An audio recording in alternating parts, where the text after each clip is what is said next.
We call it people technology.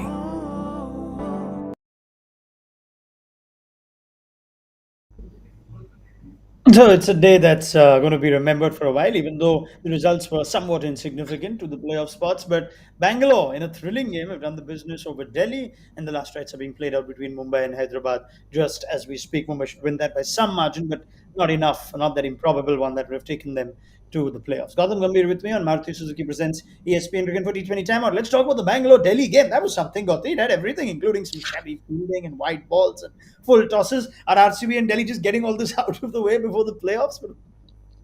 Probably, and I'm sure that RCB would have got a lot of confidence, especially beating Delhi because they're a very formidable side and they've got a fabulous bowling lineup. And chasing 160 odd on that kind of a wicket obviously was one hell of an effort, especially from K. Bharat and Glenn Maxwell. When RCB lost what 2 wickets early on, then AB got in, probably was able to face some deliveries, got the start, couldn't capitalize. But Maxwell again continuing with the kind of form he's shown throughout the competition, and then K Bharat coming and doing a fabulous job for RCB. How pleased must you be as if you're a captain or somebody in the franchise that one of those pieces of the puzzle that you're not quite sure. Okay, Bharat has shown some promise, but you're not quite sure of whether this is a player that would really command a place in the team. He plays an innings like that. What does that do for a team going into a playoff? A lot, and especially they've backed him to bat at number three. I'm sure he must be doing something good. That's the reason why they've backed him. They've used a lot of players at number three, but now, in fact, when they used him, they're getting the rewards. And one good thing actually that they promoted AB to bat at number four. They wanted AB to probably Hmm. get some time in the middle before the playoff, the knockout game. And even if he didn't get the big runs, but at least he was able to spend some time in the middle against a quality bowling lineup. So I'm sure a lot to gain for RCB. And Maxwell continuing his form even at number five, which is a great sign for RCB. I'm sure once the opener starts clicking and probably start getting those starts, they're going to become even more dangerous. Is there scope to improve still for RCB, or are you now going to stick with this team with George Garton and Dan Christian? Look, there's always scope for improvement. There is no such side in the competition where you would say that there is no scope for improvement. There's a lot of scope for improvement. I'm not sure about Garton, how successful will he be on a wicket like Sharjah, and then obviously Dan Christian did bowl really well, and he got a crucial wicket, but not sure about his batting form. Again, a lot would depend on Virat Kohli, K. Bharat now, Particle, AB, and Maxwell.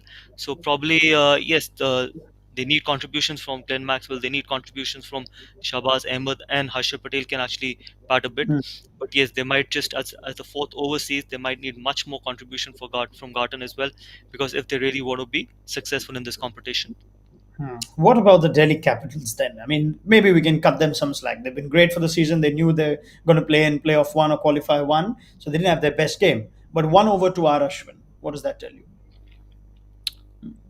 Look, probably I'm sure they must be considering whether to play Ashwin in Sharjah or probably to go with an overseas batter and have Ripple Patel as a bowling all rounder, or probably even getting Stoinis if Stoinis is fit, not playing Ashwin and play Ripple Patel ahead of Ashwin.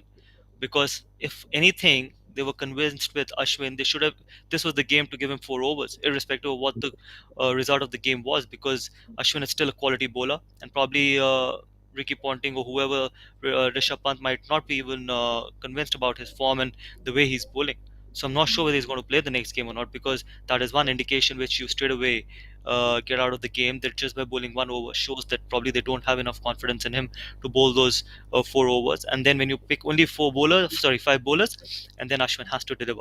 So probably going forward, it could be Ripple Patel and Marcus Stoinis, depending on his fitness, or probably an overseas batter, and then Ripple Patel playing ahead of Ashwin. Okay, let's move on to Mumbai again. Sunrisers, that's job done now.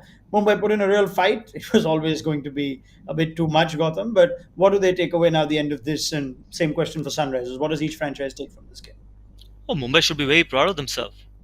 As a franchise, as a team, what they've been able to create, they've created a legacy, winning what 3 times out of last 4 seasons or whatever. I think they're 5-time champions, so they've built a legacy. And I'm sure whether some of the players might not again play for Mumbai, but they can be very proud of what they've done for the franchise, for Mumbai, and for the owners, and for the teammates, and for the fans as well. Irrespective, because when you go into a franchise, whatever time you spend in that franchise, whether it's 10 years, 5 years, 3 years, you want to come out as a winner. and I'm sure all these guys sitting in the dugout or in the dressing room will finish as winners. So a lot to feel proud of what they've done as a team, not as an individual, whatever, but as a team, it's more important. So I'm sure they would be very content for whatever they've done. And on the other side, Sunrisers, yes, Sunrisers probably there's a lot of question marks as well. Manish Pandey joining the party really, really late. Obviously, they expected a lot out of Manish Pandey. That's why they have shown faith in him for last 3 years at a very high price, which they had picked him at the auction. There were some disappointments as well, like obviously, they have shown a lot of faith in Ridham Saha, some of the young guys as well. But again, probably they are one franchise that might be looking to revamp the entire squad. Not sure how many people would they players would they retain, whether they would actually retain anyone or not, or probably use right to match card for even Rashid Khan. And there's sometimes nothing wrong, honestly. When you feel Hmm. that nothing wrong, KKR did that in 2010 and probably got the rewards from 2011. So they might just go that way, thinking that we want to just revamp our entire squad because they still have the option of getting 2 or 3 players back through a right to match card if they don't want to retain anyone. And when we talk about is this an emotional call? No, it's not an emotional call. Sometimes you just want complete freshness, uh, probably in your dressing room, and that could be one way where Sunrisers can go. All right, there's a little bit of chat now. Mumbai Indians finished just outside the playoff spots. Quite a few teams that ended up on 14. Net run rate seems to be getting a lot of people on cricket Twitter talking. Is that something that you think teams don't focus enough on? How would you have? How did you go about it? Because we've seen every year at least one, if not two, teams end up missing out on a playoff spot because of net run rate. See, I'll tell you one thing. It's I was very clear in my mind. When your team is on top, try and be as ruthless as you can. Every run matters. Mind you, every run matters when you're on top. So there should not be any lazy over, whether it's the 20th, if you're even cruising through, if you know that what you won this game already.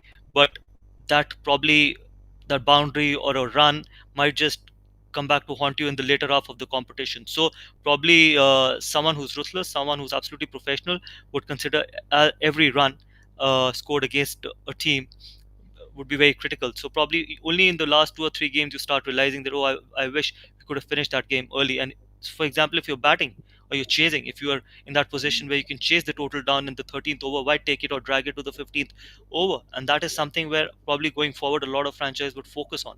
Because Hmm. sometimes what happens is in the early half of the competition we start talking about, no, you know what, run rate does not matter, it's just the points that matter. No, look what Mumbai has gone through. If Mumbai had to win this game by, for example, 20 runs or 30 runs, they could have qualified for the playoff.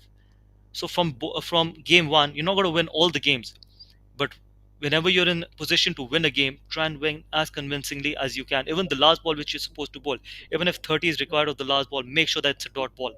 You end up winning that game by 30 runs, not by 24 or 26.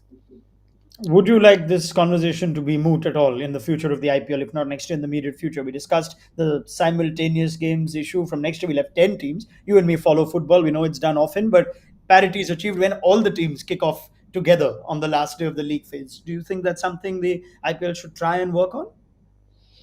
Not sure. I think probably 4 teams are enough, and that also I that's my personal opinion that one day of having the simultaneously games going on is fine, but you can't have it very regularly. Because for me, I think just on the last day of the league stage, for 2 games simultaneously is good enough. Probably that's an experiment what you've done this time, but it can't be a regular thing. Probably even in the middle of the competition, that's not going to work for me personally. I like this idea of probably having it on the last league day. All right, fair enough. Let's leave you there, Gautam Gambhir. I must ask you, what are you going to do tomorrow? I think it's been a relentless league. Every day there's been work. You've got plans on what you want to do on your first off day in a lot of days? Probably miss you guys more than anything else because Stop it. I've got so used to working since last 1 month.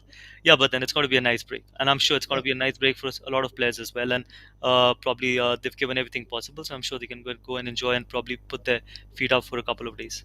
Yeah, you certainly want Glenn Maxwell to put his feet up. He looked nearly finished by the end of it. Gautam, thank you so much for your time and your thoughts. Let's catch up ahead of qualifier number one. We have our playoffs then, and we Pleasure. will look forward to all of them on Maruti Suzuki Presents ESPN Cricket for T20 Timer. Join us then on Sunday for Delhi beat Chennai and Monday as well for RCB against KKR. Fascinating end in store for the IPL, so don't miss it. Don't miss the conversation around it right here. Bye bye.